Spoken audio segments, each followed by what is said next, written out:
करण्यात आलेली आहे आणि जे काही जितकी जमीन ज्यांची आहे त्याप्रमाणे तो आकडा मागे पुढे होईल, परंतु सोयाबीन आणि कापूस याच्यामध्ये शेतकऱ्यांना भावांतर पद्धतीने देण्याचा निर्णय आम्ही सरकारने घेतलेला आहे आणि नक्कीच याचा दिलासा शेतकऱ्यांना मिळेल. शेतकरी हा केंद्रबिंदू मानून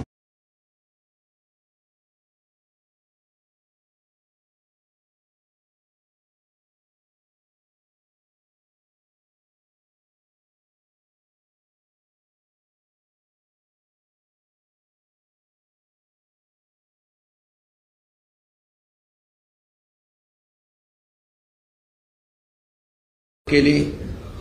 2 हेक्टरचं आम्ही 3 हेक्टर केलं. मुद्दाम आपल्याला एक थोडी पार्श्वभूमी आम्ही सांगतो. 1 रुपयामध्ये पीक विमा दिला. सततचं पावसाचं नुकसान धरलं जात नव्हतं, ते आम्ही धरलं आणि जवळपास आतापर्यंत शेतकऱ्यांना नुकसान भरपाई आणि विविध योजनांच्या माध्यमातून गेल्या 1.5-2 वर्षामध्ये आमच्या सरकारने 45,000 कोटी रुपये शेतकऱ्यांसाठी आतापर्यंत तरतूद केलेली आहे.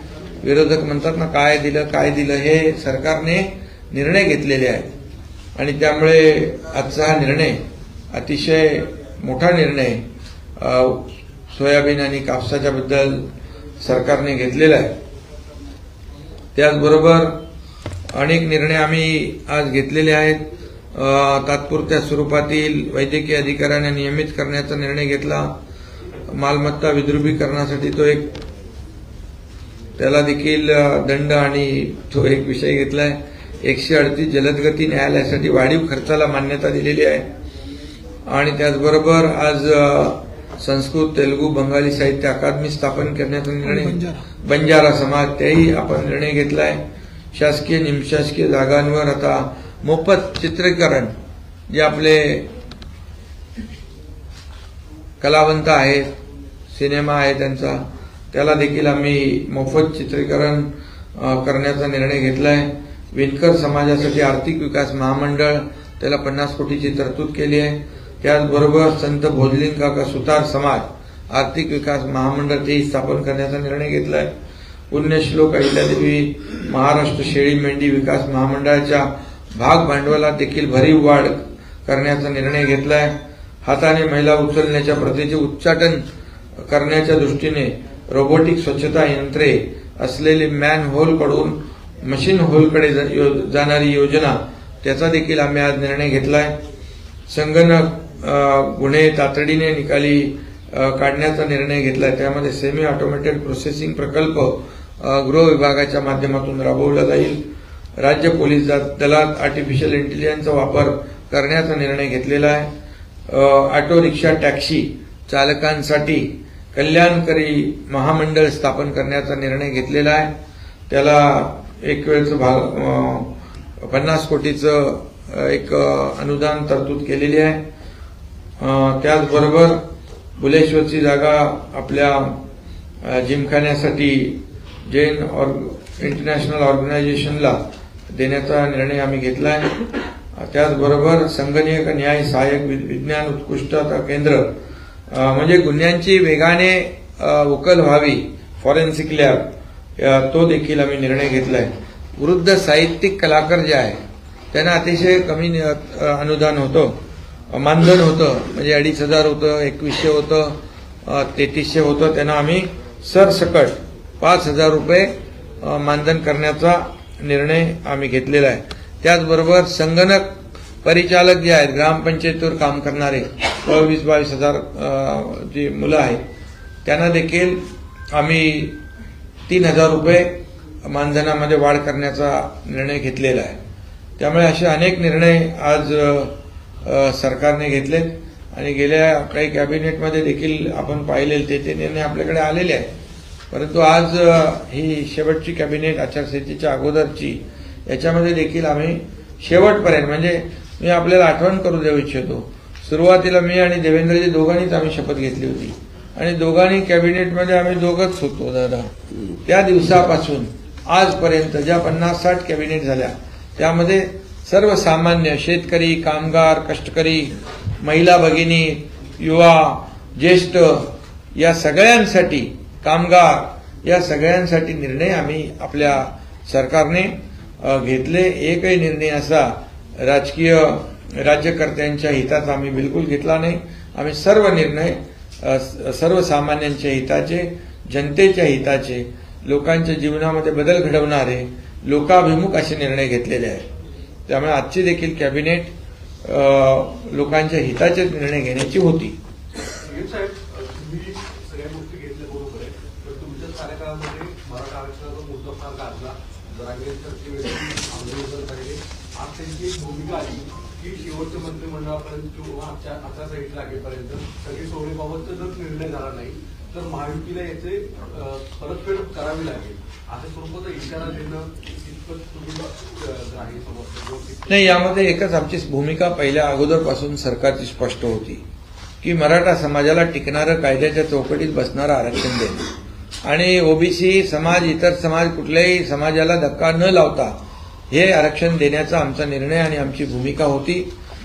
ती आम्ही तो निर्णय विशेष अधिवेशन घेऊन आम्ही तो निर्णय घेतला. आता त्यामध्ये जे मुलांना फायदाही होऊ लागलाय. मराठा समाजाचा त्या दिवशी आम्ही आपल्याला सांगतो की 26 फेब्रुवारीला आरक्षण लागू केलं रात्री 12 वाजता आणि 27 तारखेला बिंदू नामवलीचा GR काढला. एससीबीसी प्रमाणपत्र देण्याचा प्रक्रिया युद्ध पातळीवर सुरू आहे आणि आता जी भरती होती आहे त्यामध्ये भरतीमध्ये देखील हे तरुण उभे राहत आहेत.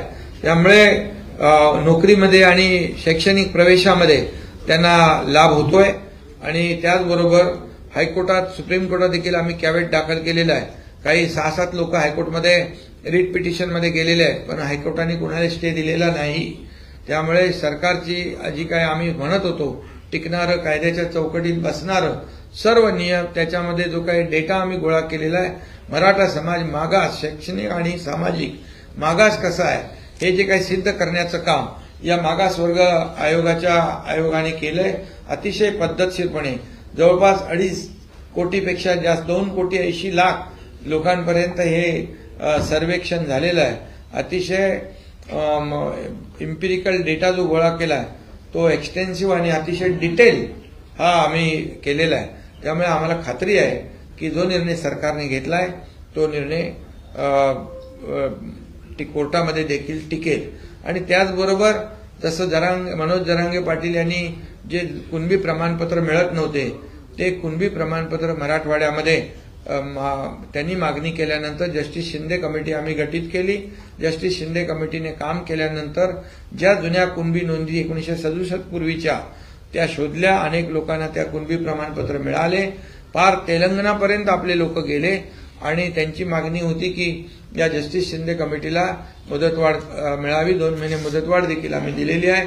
आणि त्याचबरोबर आता जे नोटिफिकेशन काढलं सगळे सोयऱ्यांचं, या नोटिफिकेशनवर जवळपास आता 8,47,000 एवढ्या हरकती आलेल्या आहेत. 26/1/2024 ही आपण अधिसूचना जनतेच्या सूचना हरकतीसाठी काढली आणि 16/2/24 पर्यंत 8,47,000 एवढ्या त्याच्या हरकती सूचना आलेल्या आहेत. सदर हरकती सूचनांची नोंदणी आणि छाननी याची कार्यवाही सामाजिक न्याय व विशेष सहाय्य विभागामार्फत प्राधान्याने सुरू आहे. पूर्णपणे टीम त्याच्यामध्ये काम करते. 5 विभागाचे 266 अधिकारी कर्मचारी त्याच्यात काम करतायत आणि डे नाईट त्याच्या शनिवार रविवारी देखील काम करतायत आणि यावर खूप मोठ्या प्रमाणावर छाननी झाली आहे. आता हे सर्व कर्मचारी अधिकारी निवडणूक प्रक्रियेमध्ये या ठिकाणी त्यांच्यावरती जबाबदारी देखील आहे आणि त्यामुळे या संपूर्ण जे 8,47,000 हरकती सूचना आलेल्या आहेत त्यांना थोडी अवधी आम्हाला नक्की लागेल. कारण यामध्ये त्या लोकांना पत्र पाठवणं, त्यांची माहिती कोणाला आवश्यक वाटल्यास त्याला माहिती द्यायची असेल तर त्या माहिती देण्यासाठी, त्याची माहिती घेण्यासाठी देखील त्याला वेळ द्यावा लागतो आणि यामध्ये सर्व हरकती त्याची नोंदणी आणि छाननी झाल्यानंतर अंतिम अधिसूचनेचा मसुदा विधी व न्याय विभागाकडून तपासून शासनाच्या मान्यतेने अंतिम अधिसूचना आम्ही प्रसिद्ध करण्यात येईल. कारण आता जे आम्ही केलं, जे बोललो सरकार ते आम्ही केलेलं आहे. त्यामुळे 10% आरक्षण दिलं ते आज आपलं लागू झालं. कुणबी प्रमाणपत्र मिळत नव्हती, ती कुणबी प्रमाणपत्र ज्यांच्या नोंदी जुन्या आहेत, जो कायदा नियम पूर्वीपासूनचा आहे तो लागू केला. जस्टिस शिंदे कमिटी यांची कमिटी पूर्ण काम करते, ते आम्ही केलं. आणि त्याचबरोबर हे अंतिम नोटिफिकेशन जे आहे, सूचना हरकती आल्यामुळे घाई गडबडीमध्ये जर कुठला निर्णय घेतला तो ते टिकणार नाही. आम्ही कुणालाही फसवणार नाही, हे पहिल्यापासून आमचं मत आहे.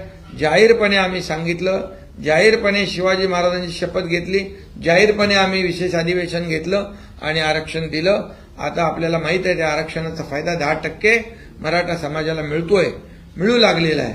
त्यामुळे माझी विनंती आव्हान आहे सगळ्यांना की सरकार देणार आहे, सरकार सकारात्मक आहे, सरकार पूर्णपणे दिलेला शब्द पाळणार आहे. त्यामुळे आता यामध्ये देखील ह्या सगळ्या ज्या काही गोष्टी हरकती ज्या आलेल्या आहेत, या हरकतींची छाननी आणि सगळे जे काही तपासणी आहे ती करून आम्ही अंतिम सूचना देखील कायद्याची सगळी प्रक्रिया पूर्ण करून या ठिकाणी 4 महिन्यामध्ये अंदाजे 4 महिन्यात आम्ही तेही काम पूर्ण करू.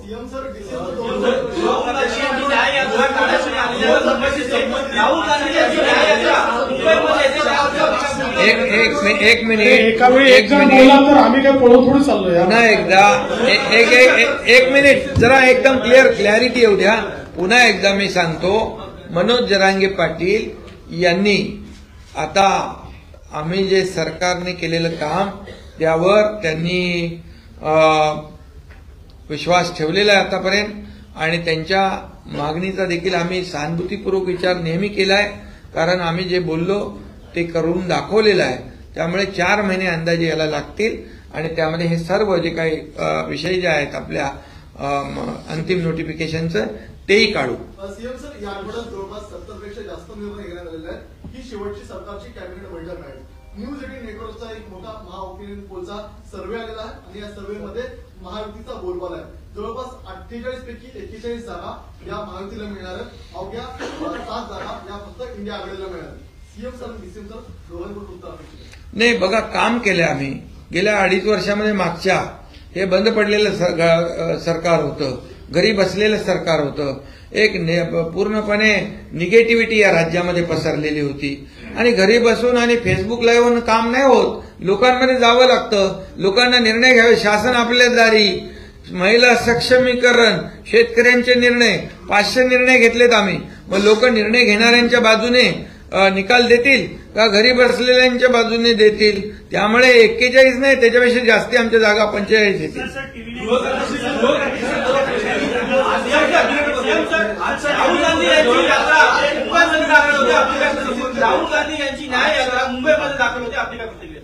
अरे आता यात्रा त्यांनी अनेक यात्रा काढल्या, पण झालं काय? खरं म्हणजे या स्वातंत्र्यवीर सावरकरांचा अपमान करणाऱ्यांच्या बरोबर हे सगळे लोक जे हिंदुत्ववादी स्वतःला म्हणून घेतात ती फिरतायत.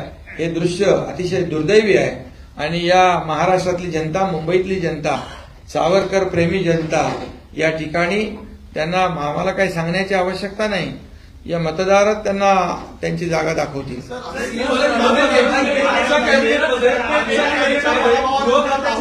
जवळपास 4 ते 5 निर्णय झालेले आहेत. याच्या आधी एनसीआरबीने जो डेटा पुटऑन केला होता महाराष्ट्रातल्या इन्क्रीज क्राईम रेटचा, ते पाहता हे निर्णय घ्यायला उशीर झाला असं वाटत नाही का? त्यामध्ये एआयचा सुद्धा अक्षरशः समावेश. पहिली गोष्ट पुन्हा एकदा समजून सांगतो, एनसीआरबीचा डेटा वाचायला शिका. एनसीआरबीचा जो डेटा असतो त्याचं अनालिसिस प्रति लाख लोकसंख्येच्या आधारावर करायचं असतं. अनेक वेळा आपण त्याचं अनालिसिस ऍब्सोल्यूट नंबरमध्ये करतो. गोव्याची लोकसंख्या आणि महाराष्ट्राची लोकसंख्या याच्यामधला फरक आणि ऍब्सोल्यूट गुन्ह्यांमधला फरक हा निश्चितपणे राहणार आहे. त्यामुळे मला असं वाटतं की सगळ्याच मानकांवर एनसीआरबी रिपोर्टमध्ये महाराष्ट्र जो आहे हा कुठेही टॉपवर नाही आहे किंवा सगळ्यात जास्त गुन्हे होतात असं नाही आहे. तर साधारणपणे अनेक राज्यांपेक्षा लोकसंख्या जास्त असताना देखील तो मागे आहे. आज जे निर्णय झालेले आहेत त्याच्यामध्ये प्रामुख्याने आपल्याला कल्पना आहे की केंद्र सरकारने 3 कायदे तयार केले. आपली जी इंडियन पिनल कोड होता, भारतीय दंड संहिता होती, त्याला भारतीय न्याय संहिता केलंय.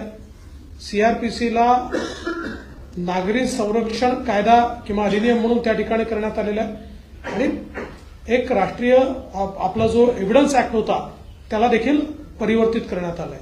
आणि हे 3 कायदे करताना केंद्र सरकारने आता याच्यापुढे जुलैपासनं सगळ्या मोठ्या क्राईममध्ये फॉरेन्सिक एव्हिडन्स हा कंपल्सरी केलेला आहे.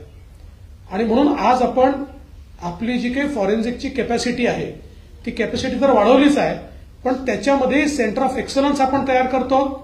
आणि आता एवढ्या मोठ्या प्रमाणात फॉरेन्सिकच्या केसेस आल्यानंतर ऍडिशनल मशिनरी आपल्याला लागेल, त्याची तयारी आपण पूर्ण करतो. त्याचा पहिला पायलट प्रोजेक्ट आपण नवी मुंबईला ऑलरेडी सुरू केलेला आहे. त्यामुळे मला असं वाटतं की सगळ्यात पहिल्यांदा या नवीन कायद्याप्रमाणे तयारी आपण केली आहे. आणि दुसरं आर्टिफिशियल इंटेलिजन्सच्या संदर्भातही महाराष्ट्र पहिलं राज्य आहे की जे क्राईम कंट्रोल करता आर्टिफिशियल इंटेलिजन्सचा सेंटर ऑफ एक्सलन्स सुरू करत आहे की ज्याच्यामध्ये हे पब्लिक प्रायव्हेट पार्टनरशिपमध्ये आहे. याच्यामध्ये इंडियन इन्स्टिट्यूट ऑफ मॅनेजमेंट आहे, त्याच्यामध्ये प्रायव्हेट सर्व्हिस प्रोव्हायडर्स आहेत आणि सरकार आहे. असं मिळून आपण त्या ठिकाणी हे एआयचं सेंटर उघडलेलं आहे. त्यामुळे मला असं वाटतं उशीर नाही झाला, आपण इतरांपेक्षा आधी हे करतोय. सगळ्यात पहिलं महाराष्ट्र.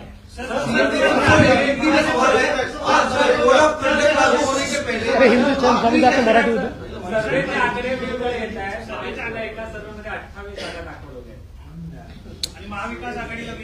असं आहे, आम्ही सगळ्याच आकड्यांचा सन्मान करतो, सगळ्याच जेवढे ओपिनियन पोल आहेत त्यांचा सन्मान करतो. पण आमचं देखील काही अनुभव आहे, आमचंही काही एक्सपिरियन्स आहे. त्याच्या आधारावर आम्ही तुम्हाला एवढंच सांगतो की ज्यावेळी निकाल येतील, मागच्या 2 निवडणुकांमध्ये महायुतीला जेवढ्या जागा मिळाल्या त्यापेक्षा जास्त जागा महायुतीला मिळतील, कमी जागा मिळू शकत नाही.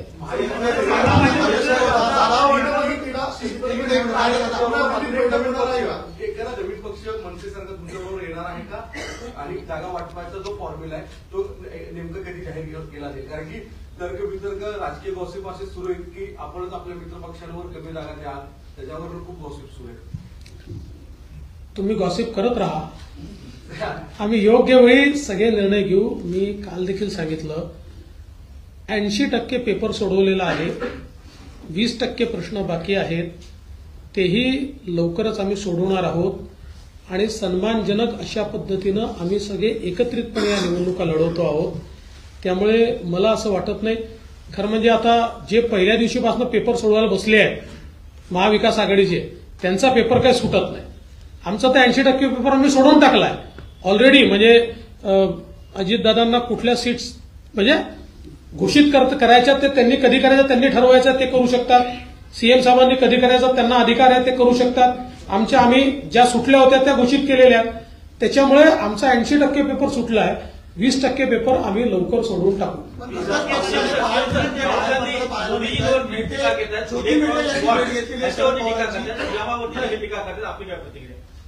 कशावर? इलेक्ट्रॉन बॉन्ड रोखे जे निधी आहे नाही, आता त्यांना कसं आहे, त्यांना कुठला मुद्दा राहिलेला नाही. त्यामुळे मोदीजींवर टीका करण्याचा त्यांना नैतिक अधिकारच नाही. 50-60 वर्षामध्ये जे काम झालं नाही ते 10 वर्षामध्ये मोदीजींनी करून दाखवलं. आज आपण पाहतोय आपल्या देशाची प्रतिमा, अर्थव्यवस्था जगभरामध्ये आज ज्या पद्धतीने उंचावली मोदीजींमुळे, याची पोटदुखी आहे. आणि एकीकडे देशभक्त राष्ट्रभक्त मोदीजी, दुसऱ्या आपल्या देशाची बदनामी जाऊन परदेशात करणारे कोण आहेत ते आपल्याला माहित आहे. आणि त्यामुळे आज सगळ्यांनी ठरवलंय की पुन्हा एकदा मोदी सरकार येणार. आणि त्यामुळे दर वेळेला 2014ला पण मोदीजींची बदनामी त्यांनी केली, सगळे पक्ष एकत्र आले, काय झालं त्यांचं हे झालं. 2019ला फार सुपडा साफ झाला त्यांचं, ते विरोधी पक्ष नेत्यासाठी लागणारा आकडा पण नाही आला. आणि 2024ला आता तर खऱ्या अर्थाने लोकांमध्ये फक्त आणि फक्त मोदी गॅरंटी चालते. आता लोकांनीच ठरवलंय, लोकांनीच गॅरंटी दिलेली आहे की विकास करायचा असेल, आपल्या देशाला महासत्तेकडे न्यायचं असेल, आपल्याला आर्थिक महासत्ता बनायचं असेल तर मोदीजींशिवाय पर्याय नाही. असा कुठला प्रधानमंत्री तुम्हाला मिळेल की एक दिवस पण सुट्टी नाही घेतली, परदेशात जाऊन तिकडे किती वेळा, म्हणजे परदेशात जाणारे लोक सुट्टी आणि हे घेणारे.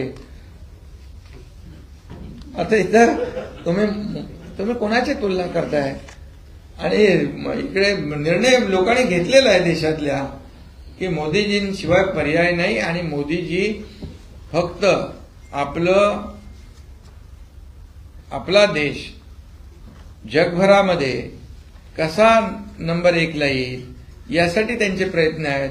आता देशात नाही जगामध्ये मोदीजींची पॉप्युलॅरिटी किती नंबरला आहे? 1 नंबरला आहे. आणि हे सगळं टीकापोटदुखी आहे आणि तेव्हा टिप्पणी चालू आहेत.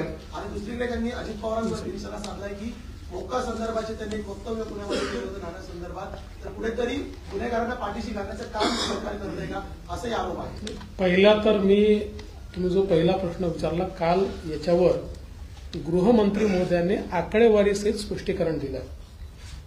एकूण सगळ्यांना मिळून जे बॉन्ड्सचे पैसे मिळाले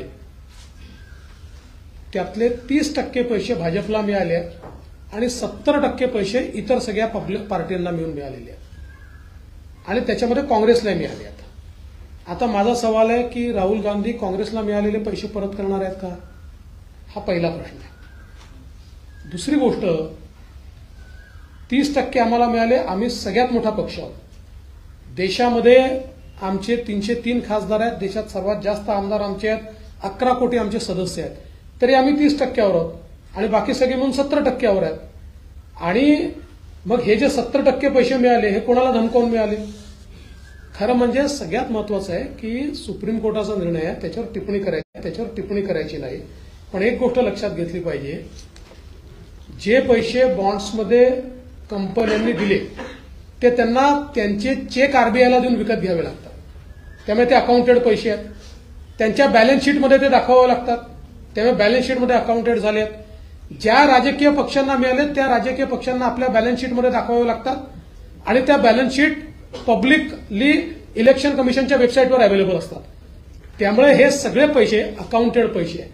याच्यापूर्वी जेव्हा निवडणुका लढल्या जायच्या त्यावेळी असे अकाउंटच नव्हते. मग हे पैसे कुठनं यायचे?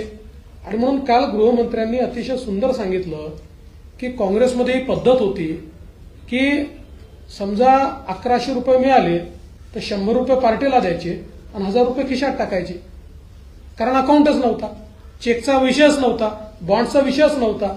आणि म्हणून त्यांची तडफड जास्त चाललेली आहे. आणि म्हणून या ठिकाणी अशा प्रकारचे वक्तव्य त्यांना, कारण त्यांना संपूर्ण निवडणुका पुन्हा काळ्या पैशाकडे न्यायच्या.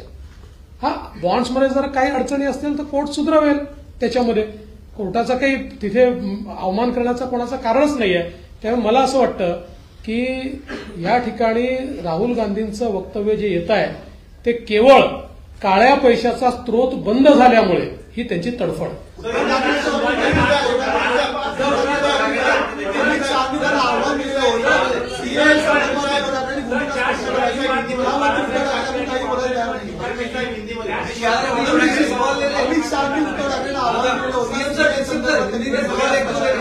भूमिका स्पष्ट न करता ते भाजपवर सातत्याने टीका करतायत, नेमकं कशामुळे?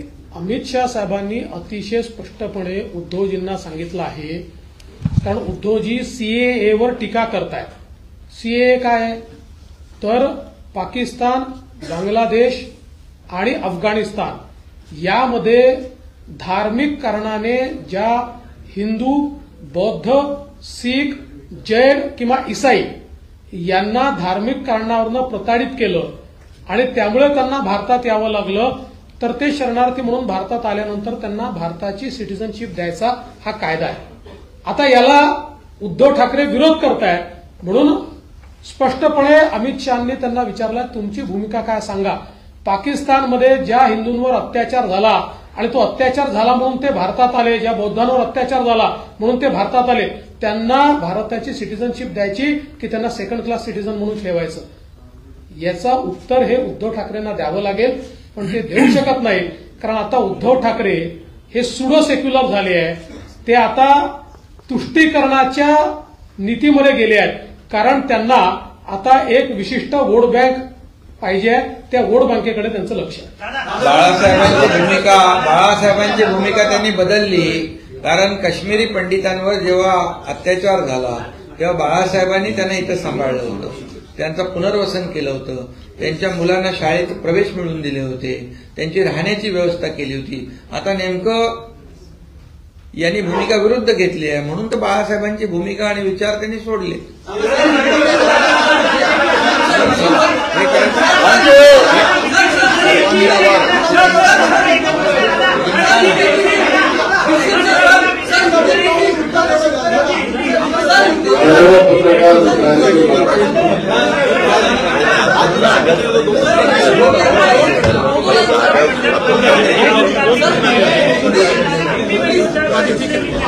हिंदी दो प्रश्न खाली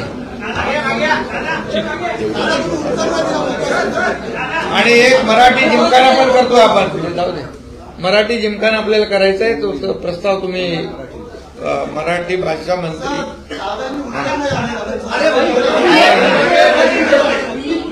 बोलो, हिंदी बोलो. आपकी सरकार ने कई सारे कैबिनेट में फैसले लिए हैं, आपको कितनी उम्मीद है, क्या कहेंगे? और राहुल गांधी की यात्रा कल बहुत शक्ति को शुरू होने वाला है, आपके फैसलों के बारे में बताइए. और जो चुनौती है जो नहीं भैया, देखो हमारी सरकार ने आज ही फैसला नहीं किया है कैबिनेट में. हमारी जितनी कैबिनेट है वो जरा पढ़ के देख लो कि हर कैबिनेट में जनहित के निर्णय हमने लिए हैं. वो किसान हो, महिलाएं हो, कामगार हो, युवा हो, सीनियर सिटीजन हो, सभी लोग, इनके बारे में हमारी सरकार ने आज तक 500 निर्णय लिए हैं. ये रिकॉर्ड ब्रेक निर्णय है 1.5 साल में, 1.25 साल में. और आज भी निर्णय जो लिए हैं वो भी देखो, ये सब जनहित के निर्णय हैं. और इसलिए 1.5-1.25 साल का जो काम है हमारी सरकार का, ये लोग अच्छी तरह जानते हैं. हमारे सरकार स्थापित होने से पहले जो 2.5 साल की सरकार थी, उसका काम देखो, उसका कारोबार देखो, वो भी लोगों के सामने है. और इसीलिए जो काम नहीं करने वाली, घर में बैठने वाली सरकार भी लोगों ने देखी है, और फील्ड पे उतर के काम करने वाली सरकार भी देखी है.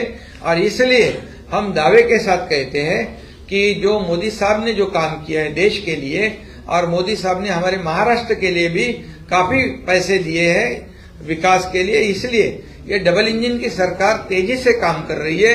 इसलिए तो सबसे ज्यादा विकास प्रकल्प जो है देश में महाराष्ट्र में है, नंबर 1 पे. एफडीआई में हम नंबर 1 है, जीडीपी में हमारा कंट्रीब्यूशन बहुत ज्यादा है.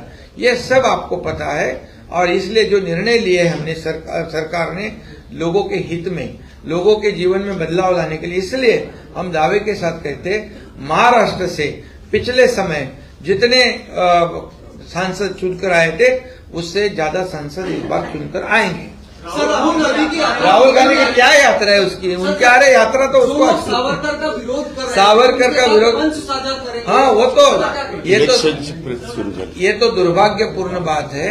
ये दुर्भाग्य है जो सावरकर जी के जय जयकार करते थे, हिंदुत्व का जय जयकार करते थे, अब सावरकर को गालियां देने वाले, उन पर आरोप लगाने वाले, हमारे देश की बदनामी विदेश में करने वालों के साथ में घूमना पड़ रहा है. यही तो हम कह रहे हैं कि बाबा साहब के विचार को त्यागना, उनके विचार को छोड़ना, उनके विचार को बेचना, उनको ये चुनाव में लोग, हमको उत्तर देने की जरूरत नहीं, ये मतदाता उत्तर देंगे. प्रेस इलेक्शन कमीशन में प्रेस